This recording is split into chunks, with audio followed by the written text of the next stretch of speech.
శ్రోతలకు నా హృదయపూర్వక నమస్కారములు. మన శ్రోతలలో ఒకరు ప్రశ్నను పంపటం జరిగింది. ఆ ప్రశ్న, నేను ఒయాసిస్ స్కూల్లో టీచర్గా ఉన్నప్పుడు 1980వ సంవత్సరంలో మా స్కూల్ ఫౌండర్ శ్రీ కీర్తిశేషులు బిఎల్ నారాయణ గారు శ్రీ కీర్తిశేషులు జిడ్డు కృష్ణమూర్తి గారిని one of the greatest Indian philosopher and teacher గారిని మా స్కూల్కు ఆహ్వానించటం జరిగింది. వారు రావటము జరిగింది. వారిని చూచిన వెంటనే వారి పాదాలకు నేను వంగి పాద నమస్కారం చేశాను. అప్పుడు వారు నన్ను వారించి, మీరు మీ లైఫ్ లాంగ్ ఎప్పటికీ ఎవరికి పాదాలకు నమస్కారం చేయవద్దు అని చెప్పినారు. ఇప్పుడు నాకు 75 సంవత్సరాలు. నాకు అర్థం కాని విషయం ఏమిటంటే, ఇలాంటి మహాత్ములకు ఎందుకు నేను పాద నమస్కారం చేయకూడదు? నేను ఎవరిని ఇప్పటి వరకు ఈ విషయం గురించి అడగలేదు. మీ ప్రవచనాలను ఈ శీర్షికల రూపంలో వింటూ మిమ్మల్ని ఈ ప్రశ్నకు సమాధానం అడిగి తెలుసుకోవాలని అనుకున్నాను. మీకు వీలైతే వివరించగలరు? ఇదండి ప్రశ్న. మనకి ఇప్పటి వరకు వచ్చేటువంటి ప్రశ్నలు అనేకం, చక్కటి ప్రశ్నలు అడుగుతూ ఉంటారు. కానీ జిడ్డు కృష్ణమూర్తి గారు అనేటువంటి ఒక మహా తాత్వికుడను తత్వవేత్తను దర్శించినటువంటి మహానుభావుడిన వారి పాదాలకు వీరు నమస్కారం చేయబోతే జిడ్డు కృష్ణమూర్తి గారు వారిని ఆపి, అంటే పాదాలకు నమస్కారం చేయనీయకుండా ఆపి వారించి, కృష్ణమూర్తి గారు వీరితో చెప్పారు. జిడ్డు కృష్ణమూర్తి గారు ఏమని అంటే, మీరు మీ లైఫ్ లాంగ్ ఎప్పటికీ ఎవరికి పాదాలకు నమస్కారం చెయ్యవద్దు, ఎవరికి చేయబాకండి అని చెప్పారు. సరే, అయిపోయింది. అప్పటి నుంచి ఇప్పటి వరకు ఈ సందేహం నాలో ఉండిపోయింది. ఇది ఎప్పుడు జరిగింది? 1980వ సంవత్సరంలో ఒయాసిస్ స్కూల్లో వీరు టీచర్గా పనిచేస్తున్నారంట. ఈ సందేహం అడిగిన వారు, వీరు ప్రస్తుతం యుఎస్ఏలో ఉంటున్నారు, యునైటెడ్ స్టేట్స్ ఆఫ్ అమెరికాలో ఉంటున్నారు. వీరి వయసు 75 సంవత్సరాలు. అంటే ఇంత వివరంగా నేను ఎవరి గురించి చెప్పను, ఎక్కడ ఉంటున్నారు ఏంటని వారు రాశారు, వారి పేరు అవి కూడా రాశారు. కానీ కృష్ణమూర్తి గారు ఇలాంటి మహాత్ముడిని దర్శించారు అన్నది నాకు కూడా ఆనందం కలిగింది. అటువంటి వారిని దర్శించిన ఒక వ్యక్తి మన శీర్షికలు వింటూ మనం ప్రశ్నించారు అనేది చాలా ఆనందం కలిగింది. ఎందుకంటే అటువంటి మహానుభావుల దర్శన భాగ్యం చాలా కష్టం. ఎందుకంటే వారు కొంతకాలం ఉండి మహాత్ములు శరీరాలు వదిలిపెట్టి వెళ్ళిపోతారు. వారు ఉన్న కాలంలో వారిని దర్శించి వారి జ్ఞానాన్ని పొంది తెలుసుకున్న వాళ్ళు నిజంగా అదృష్టవంతులు. అంటే దర్శించడం వలన కొంత ఒక సద్భావన తప్పకుండా కలుగుతుంది. మహాత్ముల దర్శనం స్పర్శనం పుణ్యం అన్నారు. వాళ్ళని దర్శించినా స్పర్శించినా అది ఎంతో మహత్తరమైనటువంటి పుణ్యం. పుణ్యం ఏంటి? ఉచితంగా పుణ్యం వచ్చి మన మీద పడిపోద్దని కాదు, వాళ్ళ జ్ఞానాన్ని తెలుసుకుంటాము అని. ఆ జ్ఞానాన్ని మనం పొందినప్పుడు ప్రపంచవ్యాప్తంగా కుల మత జాతి భేదాలకు అతీతంగా మానవ జాతి మొత్తం ఒకటే అని చెప్పి, ఇక్కడ భూమి మీద ఉన్నది మానవ జాతి, జంతు జాతి, వృక్ష జాతి మాత్రమే అని చెప్పి, మానవ జాతి ఎలా బ్రతకాలో ఎలా ఆలోచించాలో జీవన విధానాన్ని అత్యున్నతంగా చెప్పినటువంటి మహనీయుడు. ఏ దేవుడి సహాయం తీసుకోకుండా, ఏ మత సహాయం తీసుకోకుండా, ఏ జ్ఞాన గ్రంథాల సహాయం తీసుకోకుండా, తనలోని అన్వేషణలోంచి తనలోని భావోద్వేగ పరంపరను గమనించుకొని తానే అన్వేషించుకొని తనను తానే తెలుసుకొని ఆ సత్యాలను చెప్పినటువంటి మహనీయుడు. కులమతాలకు అతీతంగా బ్రతకమని చాటి చెప్పాడు ఆయన. సంస్థలేవి సత్యాన్ని చూపించలేవు. సత్యం సంస్థాగతం కాదు. సత్యాన్ని వాడుకొని సంస్థలు బ్రతుకుతాయి. ఇటువంటి అద్భుతమైనటువంటి ఎన్నో విషయాలని చెప్పారు ఆయన. అంటే మనుషులు ఎక్కడ దేనికి అతుక్కుపోకుండా, దేనికి అంటుకుపోకుండా ప్రపంచంలో ఉన్న జ్ఞానాన్ని స్వీకరించుకోండి. మిమ్మల్ని మీరు అన్వేషించుకుంటే చాలు, మిమ్మల్ని మీరు గమనించుకుంటే చాలు, మీలో కలిగే భావోద్వేగాలను పరిశీలించుకుంటే చాలు. మీ భయాన్ని పరిశీలించండి, నిక్కచ్చిగా దాన్ని పరిశీలించండి, మీ భయం తొలగిపోతుందని చెప్పారు. మీరు దాన్ని సరిగా పరిశీలించటం లేదు అని చెప్పారు. దానికి ఎవరో అండదండలు కావాలని కోరుకుంటున్నారు మీరు అని చెప్పారు. అలా అద్భుతమైన అసలు మీరు ఎన్నైనా వారి గ్రంథాలు ఉంటాయి, ఇంటర్నెట్లో డైరెక్ట్గా వారి స్పీచ్లే ఉన్నాయి, చూసుకోవచ్చు.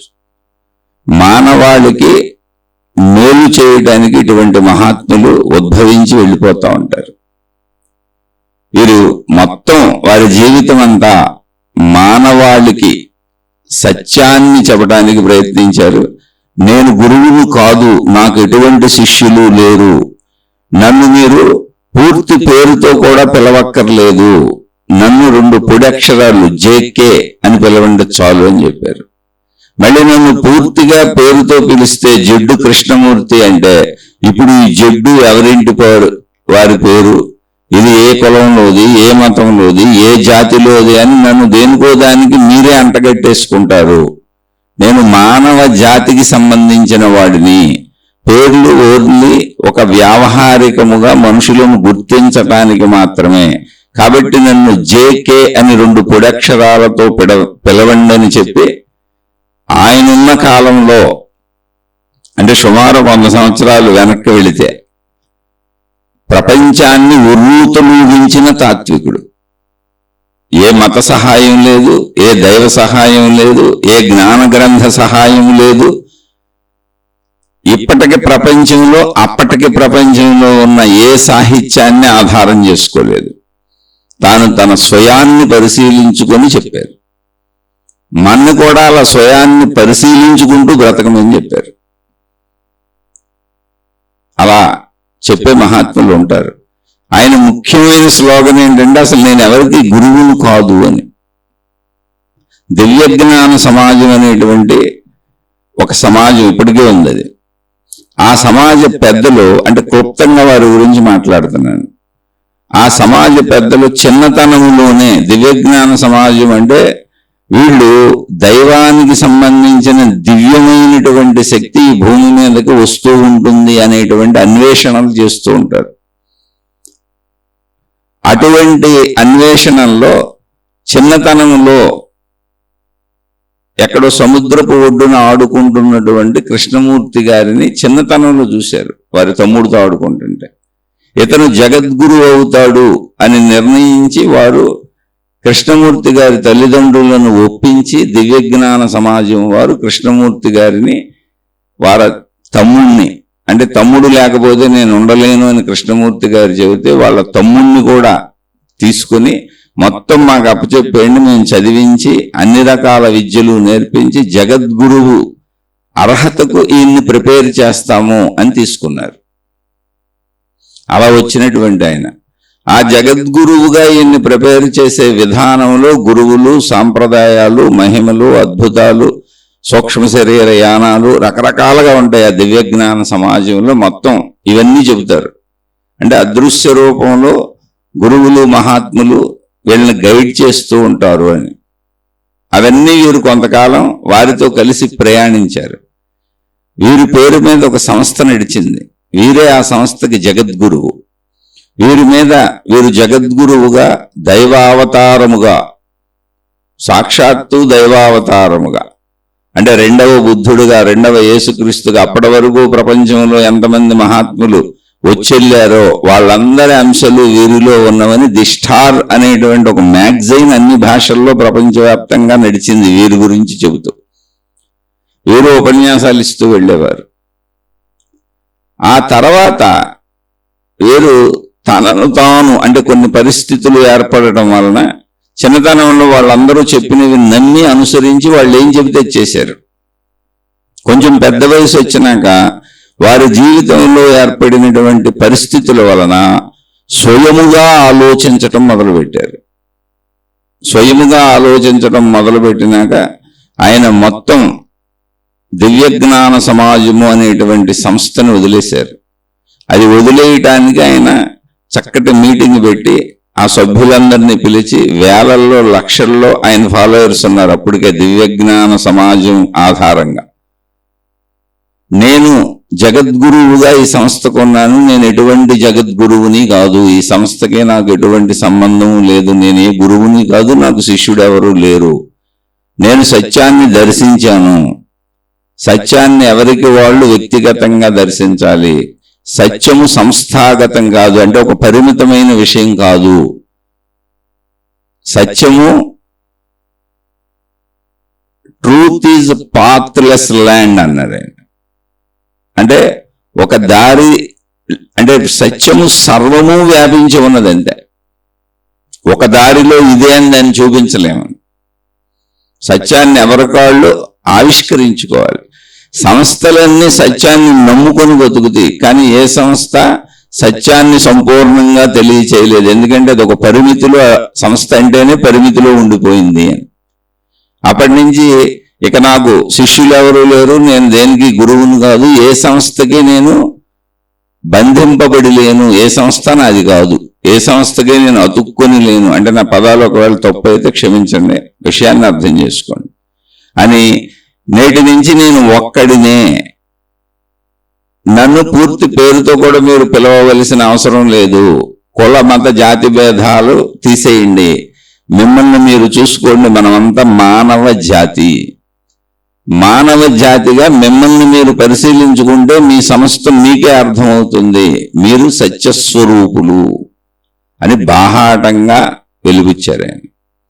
అన్ని మతాలను తీసి పక్కన పడేయమన్నారు, అన్ని మత గ్రంథాలను తీసి పక్కన పడేయమని చెప్పారు, విశ్వవేదిక మీద చెప్పారు. ఎందుకని అనే దానికి కారణం కూడా చెప్పారు. మీరు ఒక మతాన్ని, ఒక విధానాన్ని, ఒక పద్ధతిని, ఒక సంస్థని, ఒక దైవ విధానాన్ని పాటిస్తే అది ఎలాంటిది అంటే, భారతదేశంలో వినాయక చవితి అనేటువంటి పండగలు చేస్తూ ఉంటారు. అటువంటి పండగలు చేసినప్పుడు బంక మట్టిని తీసుకొస్తారు. ఆ మట్టిని వినాయకుడిలా చెక్కబడి ఉన్నటువంటి మోల్డ్లో పెడతారు. ఆ మోల్డ్లో ఆ మట్టిని పెట్టి బొమ్మలు కొడతారు. కొడితే ఆ మోల్డ్లో ఎంత మట్టిని పెట్టి ఎన్ని బొమ్మలు కొడతారో అన్నీ ఒకే రకమైన షేపులో వినాయకుళ్ళుగా వస్తాయి. అది ఏ దేవుడు మోల్డ్ అయినా అంతే. అలాగే మతం అనేది ఒక మోల్డ్ లాంటిది, ఒక విధానం, ఒక సంస్థ, ఒక పద్ధతి అనేది ఒక మోల్డ్ లాంటిది. మిమ్మల్ని అది అలా మలుస్తుందంతే, సత్యాన్ని ఆవిష్కరింపనివ్వదు. మీరు ఒకలా తయారవుతారు. ఆ మోల్డ్లో పెట్టి కొడితే బొమ్మలు ఎలా ఒకే రకమైన బొమ్మలు వస్తాయో అలా మీరు ఆ సంస్థ బొమ్మగా తయారవుతారు, ఆ మతపు బొమ్మగా తయారవుతారు. ఆ గ్రూపు, ఆ దైవానికి సంబంధించిన ఆ సమూహపు, ఆ గురువుకి, ఆ ప్రచారకులకి, ఆ మాతాజీలకు సంబంధించిన బొమ్మగా తయారవుతారు తప్ప అనంత సత్యావిష్కరణ మీ హృదయంలో జరగదు అని చెప్పారు. అలాగే వారు తమకు సంబంధించినటువంటి, అంటే ఇవన్నీ ప్రజలకి చెబుతూ ప్రపంచవ్యాప్తంగా తిరిగారు ఆయన. ప్రపంచం అంతా ఆయన ఆహ్వానించింది. ఆయన ఎక్కడా అసలు దేవుడు, మతము, గురువు, జ్ఞానము, గ్రంథము అనేటువంటి వాటి ఆసరా లేకుండా స్వయం సత్యాన్ని చెప్పారు. తనలో తాను ఆవిష్కరించుకున్న సత్యాన్ని ప్రపంచవ్యాప్తంగా చెబితే ప్రపంచం అంతా మహాతాత్వికుడు అని ఆయన ఆమోదించింది. ఎందుకని ఆయన చెబుతుంది మన విషయాలే, మన అంతర్గత విషయాలే, మన శరీరము, మన మనసు, మన ప్రాణశక్తి, మన జీవన శైలిని వివరిస్తున్నారంట. అన్నింటికీ ఆన్సర్లు చెప్పారు. ప్రతి దానికి ఆయన ఒక సమాధానాన్ని చెప్పారు. అది నీలోనే ఉంది, వెతుక్కోమన్నారు. ఆయన చాలా మంది మిమ్మల్ని అనుసరిస్తాము మేము అంటే అసలు నన్ను అనుసరించవలసిన అవసరమే లేదని చెప్పారు. నిన్ను నువ్వు గమనించుకో చాలు అని చెప్పారు. నిన్ను నువ్వు పరిశీలించుకో చాలు, దానికి నేను చెబుతున్న విషయాలు పనికొస్తే ఉపయోగించుకోండి, అంతే తప్ప నన్ను అనుసరించవలసిన అవసరం లేదు. అసలు ఎవరో ఎవరిని అనుసరించవలసిన అవసరం ఈ భూమి మీద లేదని చెప్పారు. అనుసరణలన్నీ నిన్ను బొమ్మలుగా తయారు చేస్తాయి. ఇందాక ఓ మోళ్ళలో మట్టి పెట్టి కొడితే అలాంటి బొమ్మే తయారవుతుంది అన్నట్టుగా మీరు ఏ మతపు మోళ్ళలో ఉంటే, ఏ దేవుడికి సంబంధించిన మోళ్ళులో ఉంటే, ఏ గురువుకి సంబంధించిన మోళ్ళలో ఉంటే, ఏ సమూహానికి సంబంధించిన మోళ్ళలో ఉంటే మీరంతా అటువంటి బొమ్మలు అవుతారంతే. ఇవన్నీ బొమ్మల్ని తయారు చేస్తానని చెప్పారు. సత్యాన్ని ఆవిష్కరించుకోండి, అది వీటన్నింటికి అతీతమైనటువంటి ఉన్నత స్థాయిలో ఉంది. సత్యము వీటికి పైన ఉంది, మీరు అక్కడికి చేరుకోవాలి అని చెప్పారు. అలాని ఏనాడు ఎవరిని అసలు ఆయన విమర్శించలేదు, చాలా మృదు స్వభావి. ఆయన మీద విమర్శలు చేసిన, ఆయనని గట్టిగా మందలించి మాట్లాడినా కూడా మృదు స్వభావంగా వెళ్ళిపోయారు. ఆయన తోటి వాళ్ళు ఆయన ఇబ్బంది పెట్టిన అటువంటి మృదు స్వభావి ఆయన. తనకి మనం దేన్నైతే ఆత్మానుభవము, ఆత్మశక్తి అనుభవం అని చెబుతున్నామో దానిని ఆయన ఎక్కడైనా మనం దేవుడు అనే చోట, మనం దేవత అనే చోట, మనం ఆత్మశక్తి అనే చోట ఆయన చెప్పారు, నా ఉపన్యాసాలు అంటే నేను చెబుతున్న మాటలు మీకు అర్థం కాకపోతే, మీకు అర్థమయ్యే భాషలో అవి మీకు అర్థం అవ్వాలి అంటే ఎక్కడెక్కడ నేను సత్యము అనే పదం వాడుతున్నానో అక్కడక్కడ మీరు దేవుడు అనే పదం పెట్టుకోండి, మీకు అర్థమవుతుంది మీ భాషలో అని చెప్పారు. అంటే మీరు ఎక్కడెక్కడ దేవుడు అంటారో, ఎక్కడెక్కడ దేవత అంటారో, ఎక్కడెక్కడ ఆత్మశక్తి అంటారో, ఎక్కడెక్కడ ప్రాణశక్తి అంటారో అక్కడక్కడ నేను సత్యము అనే పదం మాట్లాడుతున్నాను అన్నారు. ఎందుకంటే మళ్ళీ నేను దేవుడు అనే పదాన్ని ఉపయోగిస్తే, ఇప్పుడు ఇక్కడ ఒక సమూహం కూర్చొని ఉంది, నేను దేవుడు అని ఒక పదాన్ని ఉపయోగిస్తూ నా ఉపన్యాసాన్ని మాట్లాడాను అనుకోండి, ఇక్కడ కూర్చున్న వేల మందికి, లక్షల మందికి, ఇది వింటున్న లక్షల మందికి, తరతరాలకి ఎవరి దేవుడు వాళ్ళకి గుర్తొస్తాడు. అనేక మంది దేవుళ్ళు ఉన్నారు, ఎవరి దేవుడు వారికి గుర్తొస్తాడు తప్ప నేను చెబుతున్నటువంటి దేవుడు అనే భావన గుర్తురాదు. నా ఉద్దేశంలో దేవుడు అన్నప్పుడు నేను సత్యాన్ని చెబుతున్నాను అన్నారు. అందుకని దేవుడు అనే పదం నాకు విరోధమేమీ కాదు, మతం అనే పదం నాకు విరోధమేమీ కాదు, గురువు అనే పదం నాకు విరోధమేమీ కాదు. కానీ ఆ పదాలు, గురువు అంటే నీ గురువు గుర్తొస్తాడు, అనేక మంది గురువులు ఉన్నారు. మతం అంటే నీ మతం గుర్తొస్తుంది, అనేక మతాలు ఉన్నాయి. దేవుడు అంటే నీ దేవుడు గుర్తొస్తాడు, అనేక మంది దేవుళ్ళు ఉన్నారు. విధానము, సాధన, పద్ధతి అంటే అనేక రకాల సాధనలు నువ్వు చేసుకునే సాధన గుర్తొస్తుంది, నీ విధానం, నీ పద్ధతి గుర్తొస్తుంది, నీ మార్గం గుర్తొస్తుంది. అందుకని నేను వీటన్నింటికీ అతీతముగా సత్యము అనే పదం వాడుతున్నాను. సత్యము ఎవరైనా సరే దాన్ని అన్వేషించిన వాళ్ళు దానిలో అనంత సత్యములో మునిగిపోవటం, కలిసిపోవటం తప్ప దాన్ని మీరు ఒక పద్ధతిగా, ఒక మార్గంగా, ఒక విధానంగా, ఒక సంస్థగా, ఒక దేవుడిగా, ఒక మతంగా, ఒక గురువుగా, ఒక జ్ఞాన గ్రంథంగా పరిమితికి తేలేరు అని చెప్పారు. ఎందుకంటే సత్యము అన్నప్పుడు సమస్తము అందులో కలిసిపోయి ఉంటుంది. సమస్తము అని అర్థం. మీకు అర్థం అవ్వాలంటే అలాగే మాట్లాడాలి, మీకు అర్థమైనా కాకపోయినా మీరు అక్కడికే వచ్చి అర్థం చేసుకోవాలి అని చెప్పారు. వారు చెబుతున్నటువంటి ఉపన్యాసాలు ఎక్కువగా ఆంగ్ల భాషలో సాగేవి. ఎవరైనా మీ ఉపన్యాసాలను మేము తర్జుమా చేస్తాం అంటే, మనం చూడండి, మన గ్రంథాలన్నీ ఇతర భాషల్లోకి తర్జుమా అవుతా ఉంటే కొంతమంది వాటికి వ్యాఖ్యానాలు రాస్తూ ఉంటారు. అంటే వారు ఏం చెప్పారంటే, నేనేం చెప్పానో దాన్ని అలాగే ఉండనివ్వండి, ఎలా చెబితే అలాగే ఉండనివ్వండి, వాటికి మీరు వ్యాఖ్యానాలు రాయకండి. అవి పుస్తకాలు ప్రింట్ అయినాయి, భాషాపరంగా ప్రింట్ అయినాయి, ప్రింట్ చేశారు. కృష్ణమూర్తి ఫౌండేషన్ ఉంది, అయితే సంస్థ కాదు, ఆ పుస్తకాలను నడుపుతారంటే. ఆయన స్కూల్స్ కూడా పెట్టారు తన ఆదర్శాలతో. అంటే ఒక మాస్టారు, ఒక విద్యార్థి భయభక్తులతో కాకుండా స్వేచ్ఛగా చదువు సాగాలి అని. ఆ స్వేచ్ఛనే ఆయన జీవితకాలం మొత్తం చెప్పారు. మతం అనేది ఆ జైల్లో ఇరుక్కుపోబాకండి, దేవుడనే జైల్లో ఇరుక్కుపోబాకండి, గురువు అనే జైల్లో ఇరుక్కుపోబాకండి, పరిమితుల్లో ఇరుక్కుపోబాకండి, జ్ఞాన గ్రంథాల పరిమితుల్లో ఇరుక్కుపోబాకండి, స్వేచ్ఛగా సత్యాన్ని అన్వేషించండి అన్న. స్వేచ్ఛగా.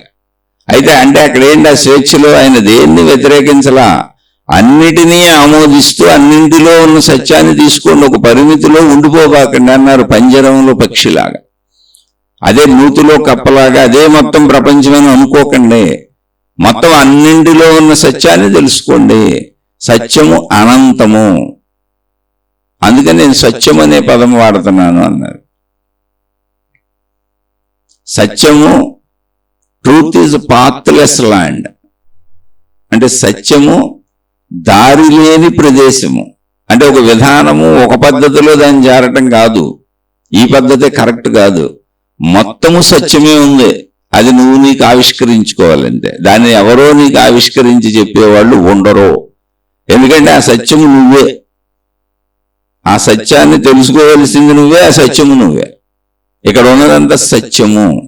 మీరు ఎక్కడెక్కడ దేవుడు అంటారో, ఎక్కడెక్కడ మతం అంటారో, ఎక్కడెక్కడ గురువు అంటారో, ఎక్కడెక్కడ సాధన అంటారో, ఎక్కడెక్కడ సంస్థ అంటారో, ఎక్కడెక్కడ పద్ధతి అంటారో, ఎక్కడెక్కడ సమూహం అంటారో, అక్కడ సత్యము అనే పదాన్ని పెట్టుకోండి, అది అనంతమైపోద్ది అని చెప్పారు.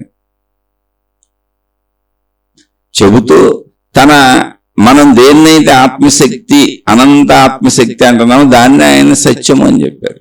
సత్యము అనంతము, అది పరిమితము కాదు. అలా చెబుతూ తన అనంత అనుభవాన్ని, సత్యానుభవాన్ని చెప్పారు. దాన్నే మనం ఆత్మానుభవం అంటున్నాం, దాన్నే మోక్షం అన్నారు అందరూ, దాన్నే చెప్పారు ఆయన. అది మోక్షానుభవమే. కాకపోతే మోక్షం అనేది మళ్ళీ ఒక మతానికి, ఒక పరిమితిగా మనుషులు కట్టేసుకుంటున్నారు. ఈ గ్రంథాలన్నీ ఫలానా మతానికి సంబంధించినవి, ఈ పదాలన్నీ ఫలానా మతానికి సంబంధించినవి, మా మతంలో ఆ పదాలు ఉండవు, అందుకని ఆయన సత్యము అన్నారు. అంతే తేడా. ఆ మోక్షానుభూతిని ఆయన చెప్పారు.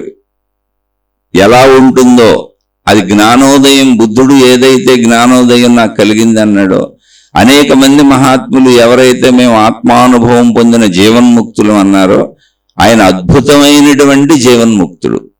ఆ మోక్షానుభవం, ఆత్మానుభవం, జ్ఞానోదయం అని ఎన్ని పదాలు ఉన్నాయో, ఆ బ్రహ్మము అనే పదాలు ఎన్నున్నాయో, దాన్ని ఆయన సత్యము అని పిలిచారు. ఆ సత్యానుభవాన్ని పొందినటువంటి అద్భుతమైనటువంటి జీవన్ముక్తుడైన ఆయన అనుభవాన్ని చెప్పారు. ఒకసారి ఆ అనుభవం ఎలా ఉందో చెప్పారు.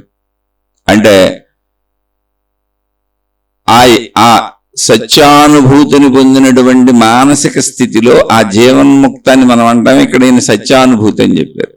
ఆ మానసిక స్థితి ఎలా ఉంటుంది అంటే, వ్యావహారికంగా పైకి కనపడుతున్నప్పుడు మనిషి, అంటే కృష్ణమూర్తి గారిని చూస్తున్నప్పుడు ఎలా ఉంటుంది అంటే, వ్యావహారికముగా కొలను పైభాగములో ఒక కొలనుంది, నీటి కొలనుంది.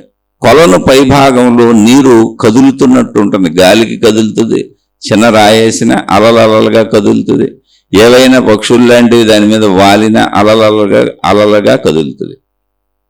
ఒక రాయినేసం, ఒక రాయేసినప్పుడు పైన అలలు కదిలినాయి, కానీ రాయి అలా నీటి కొలను అడుగు భాగానికి వెళుతున్నప్పుడు పై భాగాన్నే కదపగలిగింది తప్ప అడుగు భాగంలో ఎటువంటి కదలిక లేదు. అలా రాయి జారుతూ వెళ్ళిపోయి కింద ఉండిపోయింది. ఆయన చెప్పారు, ఒక కొలను అట్టడుగు భాగంలో ఉండేటువంటి నిశ్చలత, నిర్మలత, ప్రశాంతత అన్నింటినీ తనలో కలుపుకునేటువంటి ఒక స్వభావం. ఇప్పుడు రాయి నిదానంగా కిందకి దిగిపోయింది, నీరు కింద కదల్లా, పైన కదిలింది. అలాంటి ఒక కొలను అట్టడుగు భాగంలో ఉండే నిశ్చలత, నిర్మలత, ప్రశాంతత ఎప్పుడు నా హృదయంలో చెక్కు చెదరకుండా ఉంది. ఎన్ని జరుగుతున్నా, ఏమి జరుగుతున్నా. మీరు ఎవరైనా ఒకవేళ నా కదలికలు చూస్తుంటే అవి కొలను పైభాగములో కనపడినటువంటి కదలికలు. రాయిపడినప్పుడు కొంత అలలు తయారవుతాయి, కాస్త దూరం ప్రయాణించి ఆగిపోతాయి. అలా వ్యావహారికములో నా ఉపన్యాసాలు, నా ప్రవచనాలు, నా జీవన శైలి, నా వ్యావహారిక జీవితాన్ని, నా శరీర జీవితాన్ని మీరు చూస్తున్నారు. కానీ ఒక కొలను అట్టడుగు భాగంలో ఉండే నిశ్చల, నిర్మల, ప్రశాంతత ఎప్పుడు చెక్కు చెదరకుండా నాలో కంటిన్యూటీ ఉంది అని చెప్పారు. అది నా అంతరంగ స్థితి. ఇంకొక సందర్భంలో చెప్పారు ఆయన, సర్వత్రా మొత్తము నేనే ఉన్నానన్న ఏకీకృత భావన కలిగింది. అది ఎలా ఉందో చెప్పారు. ఆయన తన గదిలోంచి బయటకు వచ్చారు, తలుపులు తీశారు. ఉదయం అది లేలేత సూర్యకిరణాలు అలా పడుతున్నాయి. చుట్టూ చక్కటి గడ్డి పెంచబడి ఉంది. ఆ గడ్డి ఆకుల మీద మంచు బిందువులు పడి ఉన్నాయి. ఆ గడ్డి ఆకుల మీద పడున్న మంచు బిందువు స్పర్శ నాకు చల్లగా తెలుస్తున్నది. అంటే ఆ మంచు బిందువు నన్నే తాకినట్టుగా ఉన్నది. అంటే ఆ గడ్డి నేనే అనేలా ఉన్నది. ఆ గడ్డి నేనే, ఆ మంచు బిందువు నేనే. ఆ స్పర్శ అనుభవం నాకు తెలుస్తున్నది. అలా దూరంగా చూశాను. అది కొండ ప్రాంతం. ఈయన ఎత్తు ప్రదేశంలో ఉన్నారు. ఆ కింద ఆ కొండ ఎక్కటానికి ఉన్నటువంటి రోడ్డు, ఆ రోడ్డు మీద కూలీలు పనిచేస్తున్నారు. స్త్రీ కూలీలు, పురుష కూలీలు అనేక మంది పనిచేస్తున్నారు. వాళ్ళు ముందు చేతిలో పలుగు పట్టుకుని రోడ్డును పొడుస్తున్నారు, తవ్వుతున్నారు బాగు చేయటానికి. వాళ్ళ వంక చూశాను. వాళ్ళు చేతిలో పలుగుతో రోడ్డును కొడతం చూశాను. ఆ చేతిలో పలుగును పట్టుకున్నటువంటి స్పర్శ, ఆ చేతులు నావిగా, ఆ పలుగు నా చేతిలోనే ఉన్నట్లుగా, ఆ పట్టుకున్న వ్యక్తిని నేనే, ఆ పలుగుని నేనే, కింద రోడ్డును తాగుతుంది ఆ రోడ్డు నేనే.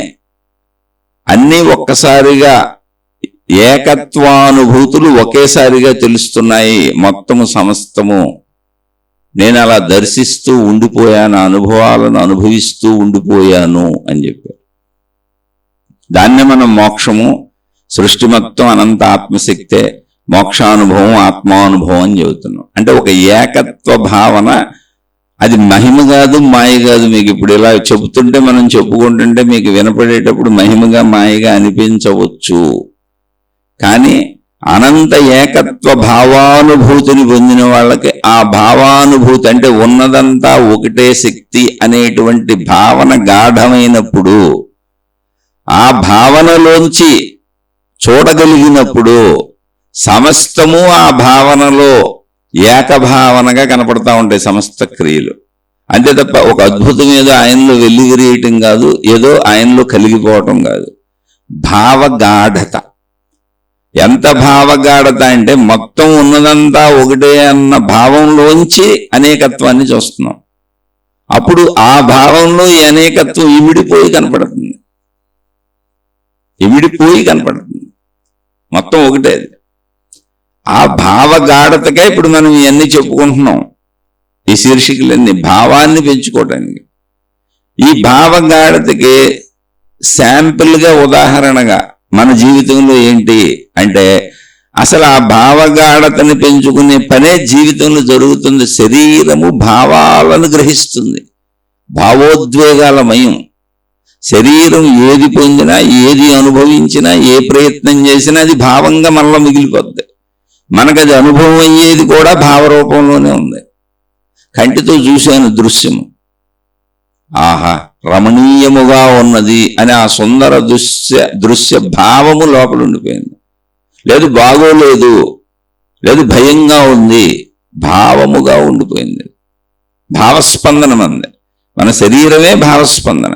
అలా చెవితో విన్నాను, వాసనలు చూశాను, చర్మపు స్పర్శలు అనుభవించాను, శారీరక సుఖాలు అనుభవించాను, పంచేంద్రియ అనుభూతులు అనుభవించాను, నిత్యం జీవిస్తున్నాను.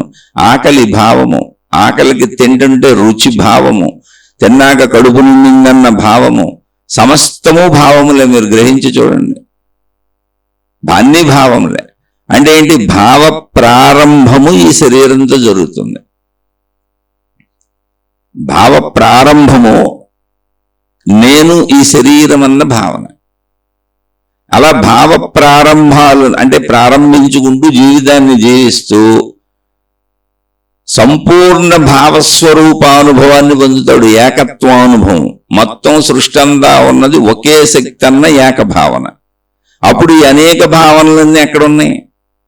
ఒకసారి అంటే ఈ అనేక భావనలన్నీ ఏకభావనలోనే కలిసిపోయి ఉంటాయి. ఆ భావస్థితికి వెళ్తే కానీ అర్థం అవుతుంది. మన స్థితికి సత్యాన్ని దింపుకోకూడదు, సత్యస్థితికి మనం ఎదగాలి. అది కృష్ణమూర్తి గారు చెప్పింది. అందుకని ఆయన మతాలలో ఇరుక్కుపోకండి, దైవాలలో ఇరుక్కుపోకండి. ఆయన మతాలని, దైవాలని, గురువుల్ని ఎవరిని కించపరచలా, పరిమితిలో ఇరుక్కుపోతారు అని చెప్పారు. అదే సత్యం అంటారు, దాంతో యుద్ధాలు చేస్తారు.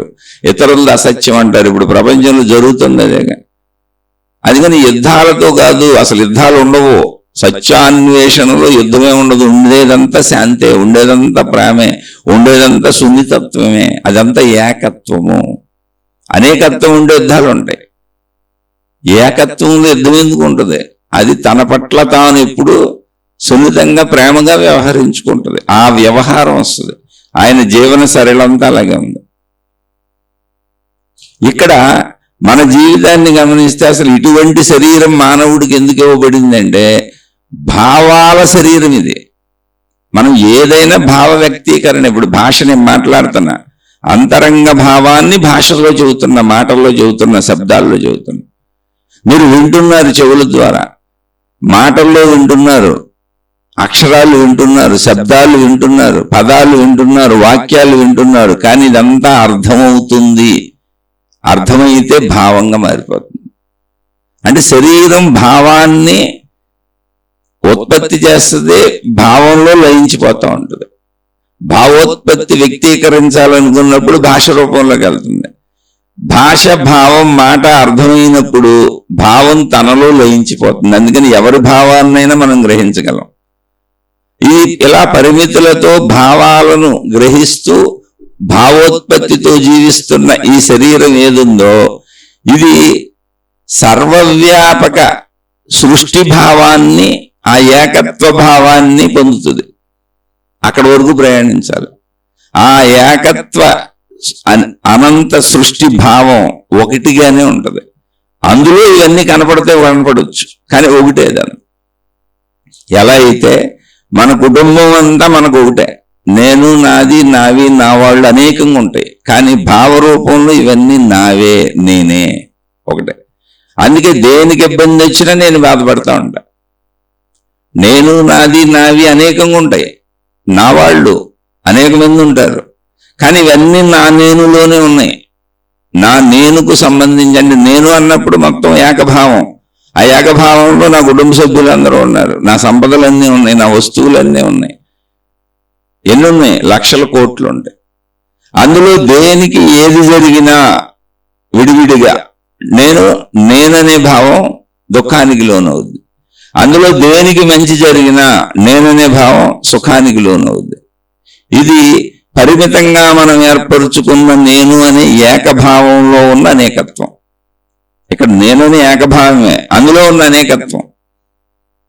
ఈ అనేకత్వంలో దేనికి లాభం జరిగినా నాకు సంతోషం, దేనికి నష్టం జరిగినా నాకు దుఃఖం. ఏ సుఖ దుఃఖాలు అంట. ఈ నేను అనంతమైపోతే సృష్టి సర్వవ్యాపక భావంగా అర్థమైతే, ఎందుకని సృష్టి అంతా ఉన్న ఏకభావం, అది అనంత ఆత్మశక్తి. ఆ శక్తికి ఏకభావమే ఉంది, అది ఏకశక్తే. అదే భావం, అదే జ్ఞానం, అదే శక్తి. దాన్ని సత్యము అని పిలిచారు కృష్ణమూర్తి గారు.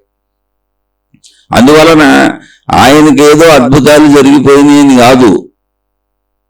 ఇప్పుడు కొలను అట్టడుగు భాగంలో ఉండే ప్రశాంతత నాలో ఎప్పుడూ చెక్కు చెదరకుండా ఉంటుంది. మీరు పైన చూసే, అంటే నన్ను చూసే నా శరీర కదలికలు, నా మాటలు, నా చేష్టలు, ఇవన్నీ కూడా కొలను పై భాగంలో కదలికలు మీరు చూస్తున్నారు అన్నారు ఆయన. అలాగే మళ్ళీ ఇందాక చెప్పాను, గడ్డి అంచు మీద వాలిపడి ఉన్నటువంటి ఒక నీటి బిందువు, మంచు బిందువు, నీటి బిందువు. గడ్డి నేనే అని తెలుస్తుంది, నీటి బిందువు స్పర్శ నేనే అని తెలుస్తుంది. అలాగే అక్కడ మనుషులు పనిచేస్తారు, ఆ మనుషులందరూ నేనే, వాళ్ళ చేతిలో వస్తువులు నేనే, అవి నేలను తాకుతున్నాయి, ఆ నేల కూడా నేనే. కానీ అన్ని విడివిడిగా తెలుస్తున్నాయి. ఏకత్వ భావన అనుభవం అవుతుంది అన్నారు. అది మహిమ కాదు, తెలియటం కదండి. ఎలా తెలుస్తుందండి అని ప్రశ్నలు కాదు. నా భార్యకు బాధ వస్తే నాకు దుఃఖం ఎందుకు వచ్చింది, కళ్ళమ్మడి నీళ్ళు ఎందుకు వచ్చినాయి? నా కొడుక్కి దెబ్బ తగిలితే, ఏ మోటార్ సైకిల్ మీద పడిపోయి యాక్సిడెంట్ అయితే వాడికి నొప్పికి వాడికి కదా కళ్ళమ్మడి నీళ్ళు రావాలి, నాకెందుకు వస్తున్నాయి? ఒకసారి ఆలోచించి చూడండి, మీకే అర్థమైపోతుంది సత్యం. అయితే మనం ఆ భావోన్నతికి చేరలేకపోతున్నాం. అది ప్రాబ్లం. ఇక్కడ పరిమిత భావంలో ఉండిపోతున్నాం, నేను, నాది, నావి అని. ఇక్కడ కూడా ఈ పరిమిత భావం కూడా ఆ అనంత భావ సత్యాన్నే చెబుతుంది. అందుకే ఇటువంటి శరీరం ఇవ్వబడింది. ఈ జీవితం అంతా అనంత భావాన్ని అర్థం చేసుకోవడానికి అనువుగా ఇవ్వబడిన శరీరం ఇది. ఈ శరీరంలో నేను అన్నప్పుడు అందులో నా తల్లిదండ్రులు ఉన్నారు, నా భార్యా పిల్లలు ఉన్నారు, నాకు అనుకూలంగా ఉండే సమస్తము ఉన్నారు, నా పనివాళ్ళు నాకు అనుకూలంగా ఉండే వాళ్ళు ఉన్నారు, అందరూ ఉన్నారు, పనివాళ్ళు యజమానులు నాకు అందరూ ఉన్నారు.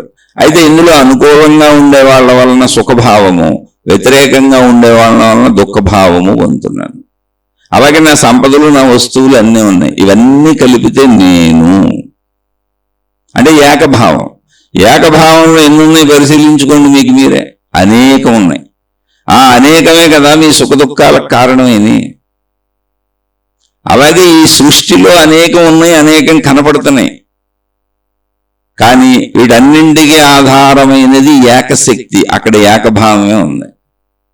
నేను కూడా సృష్టిలోనే ఉన్నాను గనుక, నేను కూడా ఈ సృష్టిలోని అన్నింటినీ ఉపయోగించుకునే బ్రతుకుతున్నాను గనుక, నేను కూడా ఈ సృష్టికి సంబంధించినటువంటి మనిషినే గనుక, ఆ సృష్టి శక్తి నాలో కూడా ఉంది గనుక, నాలో ఉన్న ఆ సృష్టి శక్తిని నేను తెలుసుకోగలిగితే, ఈ సృష్టికి భిన్నం, నేను భిన్నత్వ భావన పోగొట్టుకొని శరీర భావన, నేను వేరు వాళ్ళు వేరు అనేటువంటి వేరు భావన, ద్వంద్వ భావన, అనేకత్వ భావన, పరిమిత భావన, నేను నాది నా వాళ్ళు అనేటువంటి పరిమిత భావన దాటి ఈ సృష్టిలోనే ఉన్నాను గనక, నేను సృష్టి శక్తితో అనుసంధానింపబడి జీవిస్తున్న మనిషిని గనక, సృష్టిలోని పంచభూతములను వాడుకుంటూ, నాకు అవసరమైన సమస్త సృష్టిలోని పదార్థములను వాడుకుంటూ, అంటే మనం తిన్న ఆహార పదార్థాలు మన శరీరానికి సరిపడుతున్నాయి, మనం నిలబడిన భూమి మన శరీరానికి అనుకూలంగా ఉంది, మనం జీవిస్తున్న వాతావరణం మన శరీరానికి అనుకూలంగా ఉంది, మనం బ్రతకడానికి అనుకూలమైన వాయువు దానంతట అదే దొరుకుతుంది. అంటే ఏంటి? సృష్టి నేను ఒకటే. అనుకూలత అంటే ఏంటి? అనుసంధానము. భిన్నత్వం అయితే కుదరదు, కలము, విడిపోతాం. భిన్నత్వం కాదు, కలిసిపోతున్నాను సృష్టితో. గాలి నాలో కలిసిపోతుంది, నీరు నాలో కలిసిపోతుంది, ఆహార పదార్థాలు నాలో కలిసిపోతున్నాయి, పంచభూతాలు నాలో కలిసిపోతున్నాయి. అలాగే నాలో కలిసిపోయి నాకు అనుకూలంగా ఉన్న మనుషులందరూ, నాలో కలవకుండా నాకు వ్యతిరేకంగా ఉన్న వాళ్ళందరూ నన్ను బాధిస్తున్నారు. కలిసిపోయి నాతో అనుకూలంగా ఉన్న వాళ్ళందరూ సుఖపెడుతున్నారు. అంటే కలయికలు సుఖాన్ని ఇస్తున్నాయి, విడిపోవటాలు దుఃఖాన్ని ఇస్తున్నాయి. అయితే నేను సృష్టి శక్తితో కలిసే ఉన్నాగా. సృష్టి అంటే చుట్టూ ఉన్నదేగా, నేను కూడా సృష్టిలోనే ఉన్నాగా. ప్రకృతి అన్నా, సృష్టి అన్నా, విశ్వము అన్నా, జగత్ అన్నా, నేను అందులోనే ఉన్నాను కదా, ఆ శక్తితోనే ఉన్నాను కదా. కనుక నాలో ఉన్న సృష్టి శక్తిని, జగత్ శక్తిని, విశ్వశక్తిని, ఆ ప్రకృతి శక్తిని, నాలో ఉన్న శక్తిని తెలుసుకుంటే అది ఏకత్వం అని అర్థమవుతుంది. దాన్ని ఆత్మజ్ఞాన చదువుగా ఋషులు, మునులు, యోగులు అందిస్తే ఆధునిక యోగిగా, ఆధునిక మహాత్ముడుగా, ఆధునిక గురువుగా, ఆయన గురువు అంటే ఒప్పుకోరు కాబట్టి మనం అనొద్దు. ఎవరిని మనం ఋషులు అన్నామో, మునులు అన్నామో, యోగులు అన్నామో, తపస్సంపన్నులు అన్నామో, ఆ పేర్లన్నీ కృష్ణమూర్తి గారికి సూట్ అవుతాయి. కానీ ఆధునిక నాకు ఏ పేర్లు పెట్టద్దు అన్నారు ఆయన. ఎందుకనంటే ఇప్పుడు ఋషులంటే, మునులంటే, యోగులంటే, తపస్సంపన్నులంటే ఈ పదాలన్నీ ఒక మతానికి సంబంధించి మనుషులు మళ్ళీ ఒక మతం ఈ పదాలు, మా మతంలో ఈ పదాలు ఉండవు, ఇదిగో మా మతంలో ఈ పదాలు ఉంటాయి అని విడిపోతారు. అందుకని అసలు ఏ పదజాలము వద్దు, పదాడంబరాలు వద్దు, సత్యావిష్కరణ అన్నారు ఆయన. ఇప్పటికి మీరు వాడుకుంటున్న పదాలు నేను వాడను, ఎందుకంటే అవి ఏదో ఒక మతాన్ని సూచిస్తాయి. నన్ను కూడా మీరు అలా పిలవద్దు, జేకే అని అన్నాను. 2 పొడి ఇంగ్లీష్ అక్షరాలు ఏ మతానికి చెందవు అన్న. నేను విశ్వమానవుణ్ణి, మానవ జాతికి సంబంధించిన వాడిని అన్న. నిజంగా సత్యమే కదా. కానీ ఆయన చెప్పిన సత్యము ఆత్మ సాక్షాత్కార సత్యము, మోక్ష సత్యము, జ్ఞానోదయ సత్యము అన్నీ ఒకటే. బ్రహ్మము అనే సత్యం అన్నీ ఒకటే. అయితే తర్వాత మతాలు వచ్చినాక ఇదంతా ప్రాబ్లం అయింది. ఈ మత ప్రచారకుల వలన ఇదంతా ప్రాబ్లం అయింది. ఈ సమూహాలు ఏర్పరుచుకొని ఎవరికాళ్ళు మాదే రైట్ అని ఘర్షణలు పట్టడం వలన మనిషికి అసలు సత్యం అర్థం కానంత స్థితికి వెళ్ళిపోయింది. మాదే నిజం మీద అబద్ధం, మాదే నిజం మీద అబద్ధం అనేవాళ్ళు బయలుదేరటం వలన అసలు ఏది నిజం ఏది అబద్ధమో మనిషి కనుక్కోలేనంత పరిస్థితి ఏర్పడిపోయింది. ఇక ఏదో ఒకటి మనిషికి తనకు అర్థమైంది, తనకు నచ్చింది, తన ఎదురుగా ఉంది పట్టుకొని ఇదే రైట్ అంటూ జీవించుకుంటూ వెళ్ళిపోతున్నాడు. కానీ సంపూర్ణ సత్య అవగాహన మనిషి పొందలేకపోతున్నాడు. అది పొందటానికి అనువుగా ఇవ్వబడిన శరీరమే మన శరీరము. భావోద్వేగాల గుట్ట పుట్ట మన శరీరం, భావమే మన జీవము. ఇప్పుడు నేను సృష్టిలోని మనిషినే గనుక, జగత్తులోని మనిషినే గనుక, ప్రకృతిలోని మనిషినే గనుక, విశ్వములోని మనిషినే గనుక, ఆ విశ్వాధార, ప్రకృతి ఆధార, సృష్టి ఆధార, ఆ జగత్తు ఆధార శక్తిని తెలుసుకుంటే, ఎందుకంటే నేను అందులోనే ఉన్నప్పుడు శక్తిలోనే ఉన్నాగా, ఆ శక్తితోనే ఉన్నాగా. కాబట్టి నాలో ఉన్న ఆ జగత్ శక్తిని, ప్రకృతి శక్తిని, సృష్టి శక్తిని, విశ్వశక్తిని, నన్ను బ్రతికించి ఉంచిన, నన్ను నడుపుతున్న, కదుపుతున్న నా శక్తిని నేను తెలుసుకుంటే మొత్తం విశ్వశక్తి అర్థమైపోయింది. అది ఏకశక్తే. దాన్నే అనంత ఆత్మశక్తి అని ఆత్మజ్ఞాన చదువుగా, ఆధ్యాత్మిక చదువుగా చెప్పుకుంటున్నాం. దాన్నే కృష్ణమూర్తి గారు సత్యము అనేటువంటి విధానంలో చెప్పారు. అంతే. ఇప్పుడు మనం చెప్పుకునే శీర్షికలు అందుకే ఎవరమైనా ఆ మార్గంలో ప్రయాణించి దాన్ని తెలుసుకోవాలి. ఇప్పుడు ప్రశ్నలోకి వస్తే, వీరు ప్రశ్న వేసింది ఏంటి అంటే, నేను వారి పాదాలకు, కృష్ణమూర్తి గారి పాదాలకు వంగి పాద నమస్కారం చేయబోతుంటే ఆయన వారించి, మీరు ఎప్పుడూ ఎవరికి పాద నమస్కారాలు చేయొద్దు, ఎక్కడా చేయొద్దు, ఎవరికి చేయొద్దు అని చెప్పారు. అలా ఎందుకు చెప్పారు? మహాత్ములకి పాద నమస్కారం చేయడం అనేది ఒక సంస్కారం కదా. అయితే నేను వారిని అడగలేకపోయాను, ఎవరిని అడగలేకపోయాను. ఇప్పుడు మిమ్మల్ని అడుగుతున్నాను, చెప్తారా, చెప్పగలరా అని అడిగారు. ఇక్కడ కృష్ణమూర్తి గారి యొక్క అనుభవాన్ని ఆయన చెప్పారు. రోడ్డు మీద రోడ్డు పని చేస్తున్నటువంటి కూలీలు ఆయన చూస్తున్నప్పుడు ఆయనకి భావన ఎలా ఉంది? ఏకత్వ భావన ఉంది. అందరూ విడివిడిగా కనపడుతున్నారు, అది చెప్పలేరుగా అయినా, కానీ అనుభవం వాళ్ళందరూ నేనుగానే ఉంది. అలా ఏది చూసినా చెట్టు, పుట్ట, చామ, గుట్ట ఏకత్వంలో అనేకత్వంలా, తనలోని భిన్నత్వంలా కనపడుతుంది. ఎందుకని? ఏకత్వానుభవానికి భావం వెళ్ళిపోయినప్పుడు. ఏమండి మళ్ళీ మీరు ఏదో అంత విషయం చెబితే ఎక్కడ అర్థమవుద్దండి అని ప్రశ్నలు ఇవ్వకండి. దానికి ఉదాహరణగా మన కుటుంబమే. నేను, నాది, నా వాళ్ళు అన్నప్పుడు నేనులో నాకు సంబంధించిన సమస్తం ఉన్నాయి.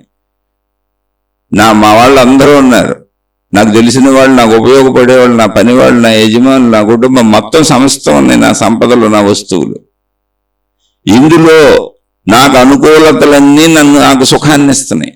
ఏ ఒక్కటైనా, ఒక్క విషయమైనా కూడా అది నాకు సుఖాన్ని ఇస్తుంది. అందులో ఏ ఒక్క విషయమైనా వ్యతిరేకమైనా, పాడైపోయినా, నష్టపడినా, కష్టపడినా నాకు బాధనిస్తుంది. అది నాకు భిన్నమైన విషయం కదా. నా భార్య నాకు భిన్నం, నా భర్త నాకు భిన్నం, నా కొడుకు నాకు భిన్నం, నా సంపదలు నాకు భిన్నం, నా వాహనాలు నాకు భిన్నం, నా ఇల్లు నాకు భిన్నం, అనేక ఉన్నాయి. ఇలా నా పనివాళ్ళు, నా యజమానులు, నా తోటి వాళ్ళు, నా స్నేహితులు, నా మిత్రులు అందరూ నాకు భిన్నమే. కానీ ఇందులో అనుకూలతలన్నీ ఆనందాన్ని ఇస్తున్నాయి ఏ ఒక్కటైనా, వ్యతిరేకతలన్నీ దుఃఖాన్ని ఇస్తున్నాయి ఏ ఒక్కటైనా. కానీ నేను మాత్రం ఒకటే. నేననే భావనలు ఇవన్నీ విడిపోయి ఉన్నాయి. ఒక్క మనకి నేననే ఈ శరీర భావనలోనే నిమిడిపోయి ఉన్నప్పుడు, అనంత ఆత్మశక్తి భావనలో, బ్రహ్మము అనే భావనలో, కృష్ణమూర్తి గారు చెబుతున్నటువంటి సత్యము అనే భావనలో యావత్ విశ్వము విడిపోయి ఉండటానికి వచ్చిన ప్రాబ్లం ఏంటి? ప్రాబ్లం ఏం లేదు. అర్థం చేసుకోవడంలో మనం అంత అవగాహన సామర్థ్యాన్ని పెంచుకోలేదు, భావ సామర్థ్యాన్ని పెంచుకోలేదు. మనం పరిమిత శరీర భావనలో జీవించటానికి ఈ శారీరక పరమైనటువంటి ఇంద్రియ సుఖభోగాలకే అలవాటు పడిపోయి, ఆ సుఖభోగాలు దొరకనప్పుడు దుఃఖించటానికి అలవాటు పడిపోయి, సుఖ దుఃఖాల ఉయ్యాల ఆటకి, ఉయ్యాల ఊపులకి అలవాటు పడిపోయి అలా జీవిస్తూ దుఃఖాల నుంచి తప్పించుకుందాం, సుఖాలను ఎవైనా పొందుదామనే విశ్వ ప్రయత్నం చేసుకుంటూ అలా జీవించి మరణిస్తున్నాం అంతే. కానీ ఇప్పుడు ఈ శీర్షికలు ఎందుకు చెప్పుకుంటున్నాము అంటే, ఆ భావాన్ని పెంచుకోవటం. ఇక్కడ భావం పెరుగుద్ది అంతే. ఈ భావం పెరిగిందనుకోండి, ఫస్ట్ వచ్చేది ఏంటి? భావం పెరిగితే ఇప్పుడు దైవీ లక్షణములు అని చెబుతారు. దాన్ని కృష్ణమూర్తి గారి పదాలు వాడలేదంతే.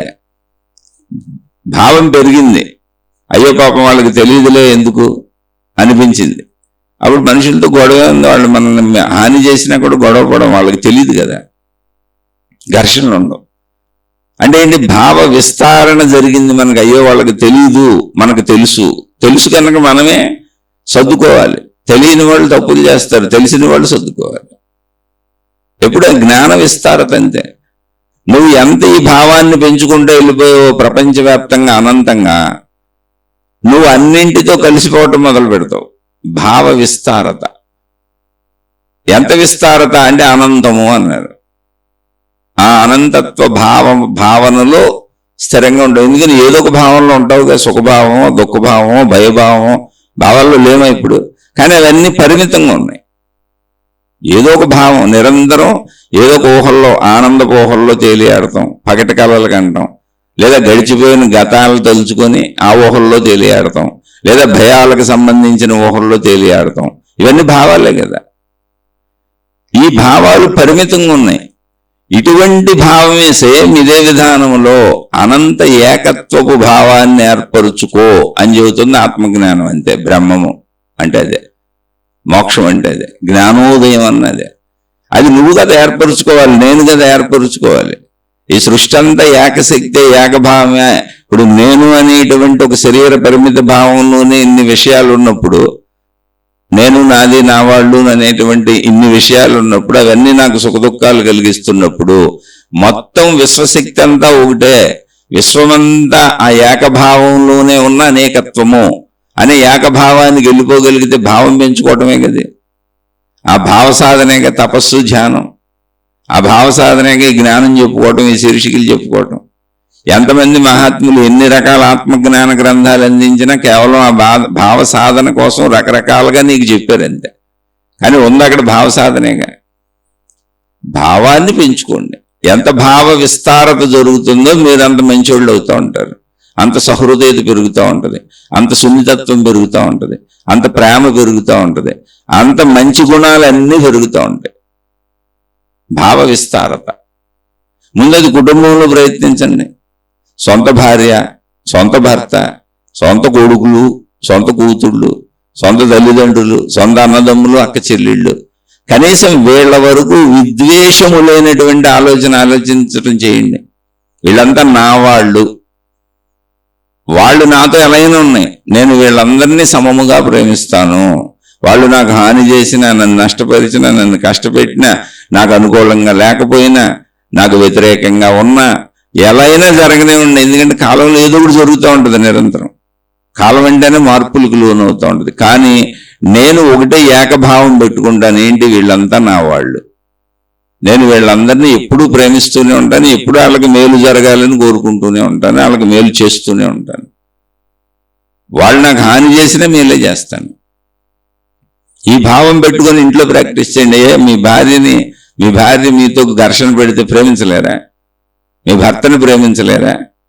మీతో ఘర్షణ పడినప్పుడు ప్రేమించలేరా? మీకు అనుకూలంగా ఉంటేనే ప్రేమిస్తారు అందరినీ. అప్పుడు మీరు మనుషులే కాదు, వ్యాపారస్తులు. జంతువులు కూడా అనుకూలంగా ఉంటూ ప్రేమిస్తే, కుక్కల్ని దువ్వి ఇంట్లో పెట్టుకొని వాటిని పెంచి వాటికి అన్ని మనం లాలించి పాలించి పోషిస్తుంటే చక్కగా ఈ మనకే తిరుగుతాయి. మనం చెప్పిన మాటలు అంటే కూర్చోమంటూ కూర్చుంటే, నుంచోమంటే నుంచుంటే. మనం ఏమీ చేయని వీధి కుక్కలు ఎమ్మడబడి గరుస్తాయి. అలా ఉంటామా? ఒక ఘర్షణ వచ్చినప్పుడు ఒక భార్య భర్తతో, ఒక భర్త భార్యతో అలా ఘర్షణ పడుతున్నారంటే వీధి కుక్కలు మొరుక్కున్నట్టేగా. తండ్రి కొడుకులు, తల్లి పిల్లలు, తల్లిదండ్రులు పిల్లలు ఘర్షణలు పడుతున్నారంటే వీధి కుక్కలు మొరుక్కున్నట్టేగా.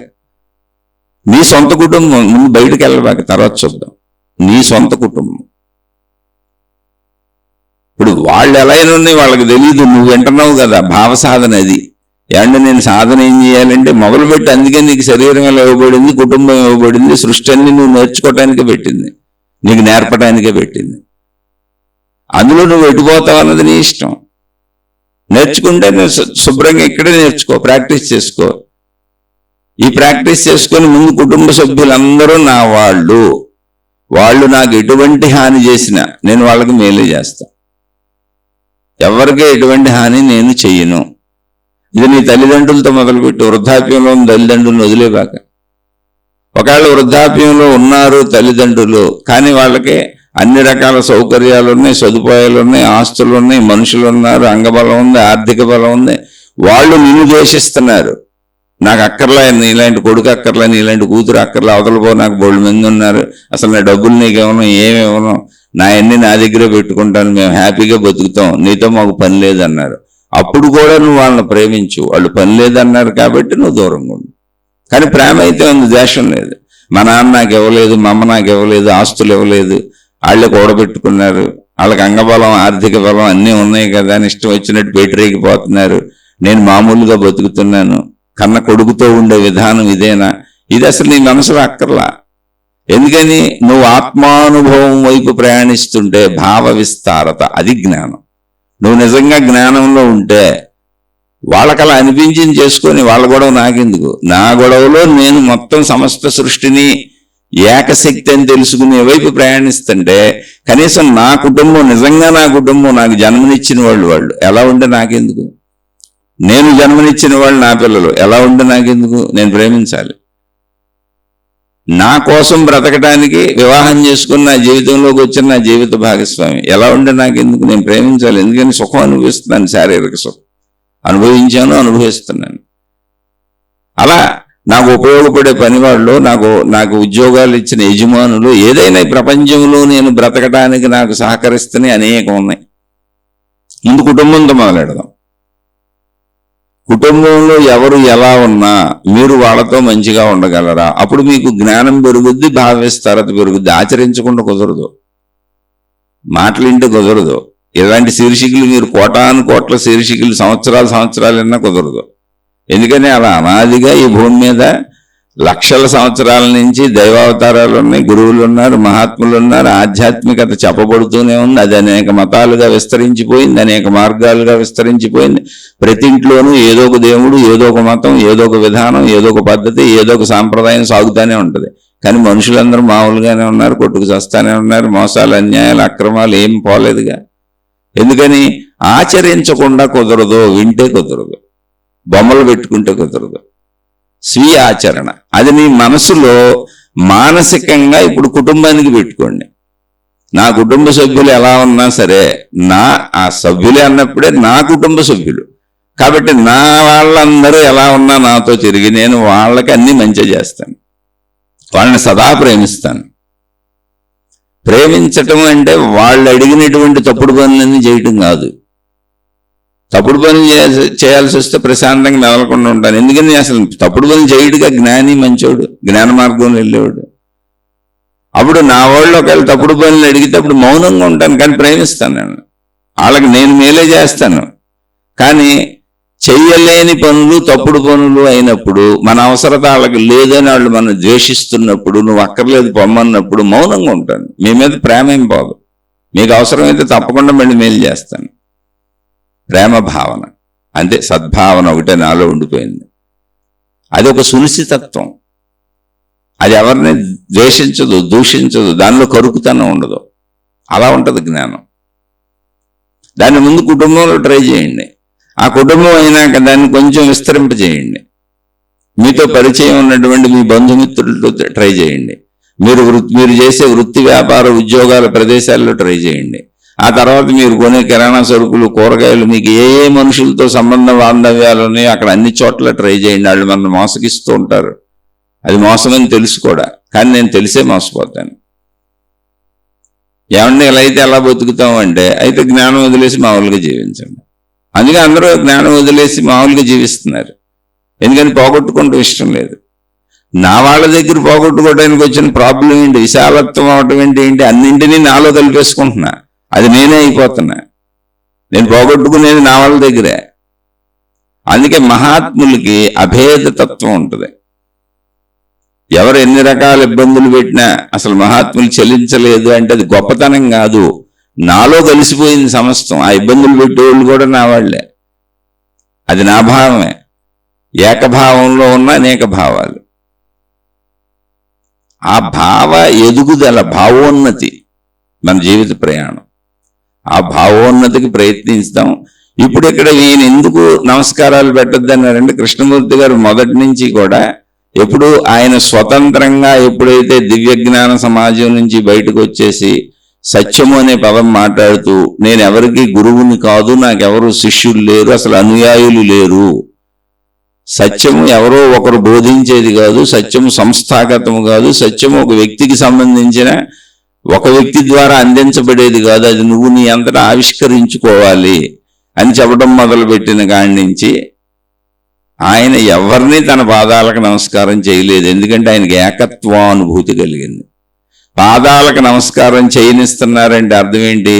నేను నీ చేత పాద నమస్కారం చేయించుకోగలిగినంత ఉన్నతుడను ఉన్నతురాలను, మీరు నాకంటే తక్కువ వాళ్ళు కనుక మీరు నాకు పాద నమస్కారం చేస్తున్నారు, మీరు చెయ్యండి, నేను మీకు జ్ఞానాన్ని ప్రసాదిస్తాను అని కూర్చొని మన ఆశీర్వదిస్తూ అభయహస్తాలు పెట్టి గురువులు పాద నమస్కారాలు పుచ్చుకుంటున్నారు. అంటే భేదభావన ఉంది వాళ్ళకి.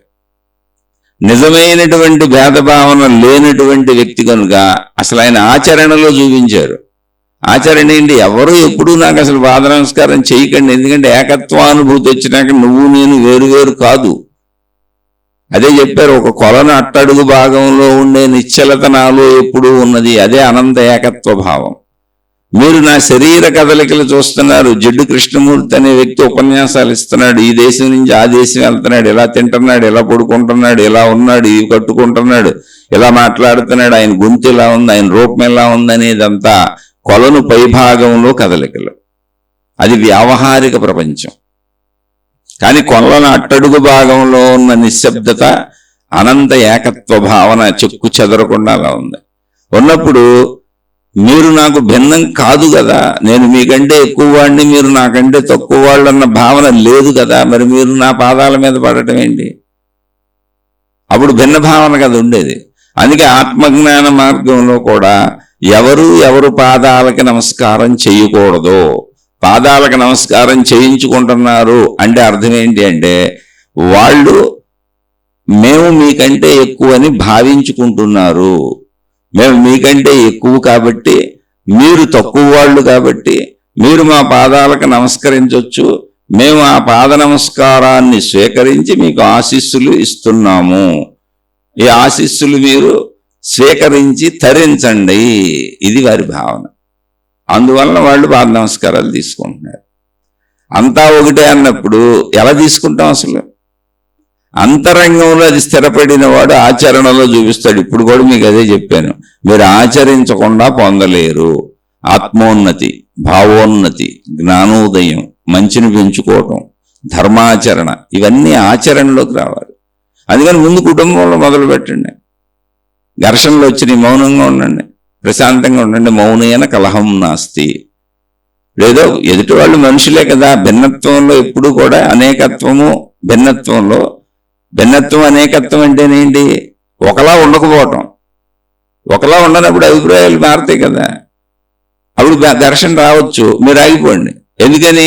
ఈ భిన్నత్వం ఏకత్వంలోనే ఉంది. ఆగిపోదాం, ఓకే, మాట్లాడండి, ఘర్షణ పడండి. నేను మౌనైన కలహం నాస్తి. నేను ఎప్పుడు మీ మేలు కోరుకుంటా. నువ్వు నేను అనేటువంటి విషయాలు వచ్చినప్పుడు నువ్వు చెప్పింది మంచి అయితే అదే చేద్దాం. కాదు, నువ్వు చెప్పింది ఎందుకంటే నేను చెప్పింది మంచి అయితే నిన్ను ఒప్పించి మెప్పించి అదే చేసే ప్రయత్నం చేద్దాం. కాదు, నువ్వు మూర్ఖంగా పట్టుదల పెట్టి నాదే చేయాలని ఘర్షణకు వస్తే మౌనంగా ఉంటాను, నీదే చేయి, అనుభవం పొందుతావు, తర్వాత ఇక్కడికి వస్తావు అంతే. ఇప్పుడు ఎలా ఉండాలండి కుటుంబ సభ్యులతో అంటే ఇది విధానం. ఎక్కడైనా ఇదే విధానం. అందుకని ఆచరణలోకి రావాలా. విషయాలు శీర్షికలు వింటే కాదు, ఆచరించాలి జీవితంలో. అది మీ కుటుంబ సభ్యులతో మొదలెట్టండి. అన్ని చోట్ల మీరు ఆనందంగా మంచిగా ఉండే ప్రయత్నం చేయండి, ఘర్షణల్లో అయినా మామూలుగా. ఎందుకని వాళ్ళంతా నా కుటుంబ సభ్యులే. నా కుటుంబ సభ్యులు, నా భార్య నన్ను ఏదో అంటే నాకు ఎందుకు అంత కోపం, నా భర్త నన్ను ఏదో అంటే నాకు ఎందుకంత దుఃఖం, నా పిల్లలు నాతో ఏదో అంటే ఎందుకంత దుఃఖం. నాదే కదా, నా వాళ్లే కదా. నా సొంత శరీరమే అనారోగ్యాలకు గురవుతుంది. ఏం చేశాను? దాన్ని ఏమన్నా నేను శరీరాన్ని కొట్టానా, తిట్టానా? డాక్టర్ దగ్గరికి వెళ్ళి మందులు తెచ్చుకొని వేసుకొని ఆరోగ్యం చేసుకున్నా. అలా నా సొంత శరీరమే నన్ను అనేక రకాల ఇబ్బందులకు గురి చేస్తుంది, బాధలకు గురి చేస్తుంది. దాన్ని ఏం చేయట్లేదు కదా, రక్షించుకుంటున్నా, కాపాడుకుంటున్నా. అలా నా సొంత అన్నప్పుడు నా సొంత కుటుంబ సభ్యులే కదా, రకరకాలుగా ఉంటారు, రకరకాలుగా ప్రవర్తిస్తారు. ఏం చేయను, రక్షించుకుంటా. అదే ప్రేమించడం. అలాగే మొత్తం సృష్టి అంతా నాదే అనేటువంటి ఏకత్వ భావనకి వెళ్ళి అనంత ఆత్మశక్తి ఒకటే అన్నప్పుడు ఆత్మశక్తికి ఏమనిపిస్తుంది? సృష్టి అంతా నాదే అనిపిస్తుంది. అప్పుడు రక్షించుకుంటుంది. అనారోగ్యాలు వస్తే రక్షించుకున్నట్టు ప్రతి అజ్ఞాన చర్యని రక్షించుకుంటుంది, కాపాడుకుంటుంది. భేదత్వ భావన రాదు. భిన్నత్వములు ఏకత్వమే దైవత్వము. అదే మోక్షతత్వము, అదే మోక్షానుభూతి. ఆ ఏకత్వ స్థితికి ఈ శరీరం ఇవ్వబడింది. ఈ శరీరము భావ శరీరము, భావాలతో నిండిపోయింది, భావోద్వేగాల పుట్ట గుట్ట. కాబట్టి భావాన్ని విస్తరింపజేసుకోండి, శరీరాన్ని విస్తరింప చేయలేరు. భావ విస్తరణ శరీర ఆచరణ ద్వారా తెలుస్తుంది. ఆచరణలో అందరినీ ప్రేమించండి, మరి మీ కుటుంబంతో మొదలు పెట్టండి. అక్కడి నుంచి కొద్ది కొద్దిగా వెళ్దాం, మధ్యలో వచ్చే సందేహాలు చెప్పుకుంటూ ఉందాం. కృష్ణమూర్తి గారు ఎందుకు నమస్కారం చేయొద్దు అన్నారంటే, కృష్ణమూర్తి గారే కాదు, నిజమైనటువంటి సత్యాన్ని తెలిసిన ఏ గురువు నమస్కారాన్ని స్వీకరించడు. ఎందుకంటే నీకు నాకు భేదం ఉండాలిగా. నీ పాద నమస్కారం, నా పాదాల మీద నువ్వు పడతానంటే నేను ఒప్పుకోవాలి అంటే, నువ్వు తక్కువ వాడివి నేను ఎక్కువ వాడిని అన్న భావం ఉండాలి నాకు. నువ్వు తక్కువ దానివి నేను ఎక్కువ దాన్ని అన్న భావన ఉండాలి నాకు. అప్పుడే కదా నేను ఒప్పుకుంటాను.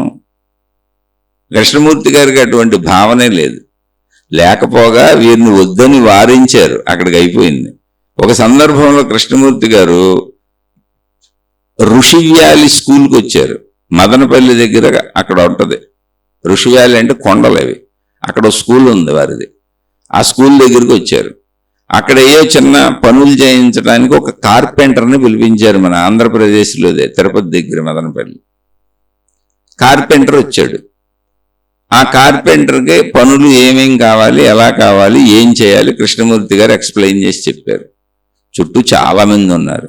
ఆయనతో ఉండే అందరికీ తెలుసు ఆయనకి పాద నమస్కారాలు చేయకూడదు అని. ఎవరు చేయరు కూడా, ఆయన అలవాటు అయిన వాళ్ళు. అయితే మనకి ఈ నమస్కరించడం, గురువులు మహాత్ములు గౌరవించడం, ఇదంతా మనకి ఒక కల్చర్లో అలవాటు ఫస్ట్ నుంచి. ఈ అలవాటుగా వచ్చిన కార్పెంటరు తిరిగి వెళ్ళిపోతూ, మహానుభావుడు మహాగురువు ఇలా చెప్పుకుంటారుగా, తాత్వికుడు అని, వెళ్ళిపోతూ హఠాత్తుగా ఆయన పాదాలకు నమస్కారం చేశాడు. అంటే కృష్ణమూర్తి గారు ఊహించలా, వారించే అంటే ఆపే అవకాశం కూడా లేదు ఆయనకి. ఈయన హఠాత్తుగా సాష్టాంగ నమస్కారం పడిపోయాడు ఆయన పాదాల మీద. వెంటనే కృష్ణమూర్తి గారు ఆగి నుంచున్నారు అంతే. అంటే వారించే సమయం దాటిపోయింది. ఊహించే లోపల పడిపోయాడు అతను మొత్తం నేల మీద. వెంటనే ఆయన మెదలకుండా ఉండి అతను లేచి అతను వెళ్ళిపోతానండి అని నమస్కరిస్తూ వెళ్ళిపోతుంటే ఆగమన్నారు. ఆగాడు. నుంచోమన్నారు. నుంచున్నాడు. కృష్ణమూర్తి గారు సాష్టాంగ నమస్కారం అతనికి చేశారు, అతని పాదాల మీద పడి. పొరపాటున ఎవరైనా ఒకవేళ అలా చేస్తే తిరిగి కృష్ణమూర్తి గారు అలాగే చేసేవారు. నువ్వు నేను సమానమే అన్న ఏకత్వ భావన. చాలామంది ఈ విషయాలని నోటితో చెబుతారు, ఆచరించటం రాదు. ఎందుకని? వాళ్ళ పైకి గ్రంథాలు చదివి, మాటలు చెప్పి, విషయాలు చెప్పి, ఉపన్యాసాలు చెప్పి, అంటే వాచా వేదాంతులు నాలంటోళ్ళు, మిడిమిడి జ్ఞానం.